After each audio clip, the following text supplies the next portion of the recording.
ಎಲ್ಲರಿಗೂ ನಿಸರ್ಗ ಕ್ರಿಯೇಷನ್ಸ್ಗೆ ಸ್ವಾಗತವನ್ನು ಕೋರುತ್ತಾ ಇವತ್ತಿನ ಸಂಚಿಕೆಯಲ್ಲಿ ನಾವು ಶ್ರೀರಂಗಪಟ್ಟಣದಲ್ಲಿ ಕ್ಷಾನಾಂಬಿಕಾ ದೇವಿಗೆ ಹೋಗ್ತಾ ಇರೋವಂಥ ವಿಷಯಗಳನ್ನು ಹೇಳ್ತಾ ಇದ್ದೀನಿ.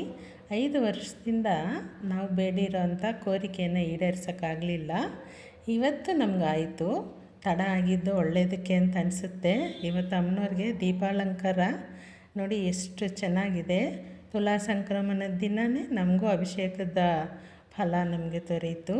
ತಡವಾಗಿದ್ದನ್ನು ಒಳ್ಳೆಯದಕ್ಕೆ, ನಡೆಯುವುದೆಲ್ಲ ಒಳ್ಳೆಯದಕ್ಕೆ ಅಂತ ಹೇಳ್ತಾರಲ್ಲ, ಹಾಗೆ ನೋಡಿ ಎಷ್ಟು ದೀಪಗಳ ಅಲಂಕಾರ. ಕಣ್ಣು ತುಂಬ ನೋಡಿ ಸಂತೋಷಪಟ್ವಿ. ದೇವಿಯವರು ನಮಗೆ ಎಷ್ಟು ಚೆನ್ನಾಗಿ ಅಲಂಕೃತವಾಗಿ ಕಾಣಿಸ್ಕೊಂಡ್ರು. ಐನೋರು ತುಂಬ ಚೆನ್ನಾಗಿ ದೇವಿಯವ್ರನ್ನ ಅಲಂಕಾರ ಮಾಡಿದರು. ದೇವಿಯವರಿಗೆ ನಮ್ಮಿಂದ ಸಣ್ಣ ಕಾಣಿಕೆ ಈ ಸೀರೆನೂ ತುಂಬ ಚೆನ್ನಾಗಿ ಕಾಣ್ತಾ ಇದ್ದಾರೆ ಅಮ್ಮನವರು. ನಾನು ತುಂಬ ನೋಡಿ ಧನ್ಯವಾಗಿದ್ದೀವಿ ನಮ್ಮ ಫ್ಯಾಮ್ಲಿಯವರು.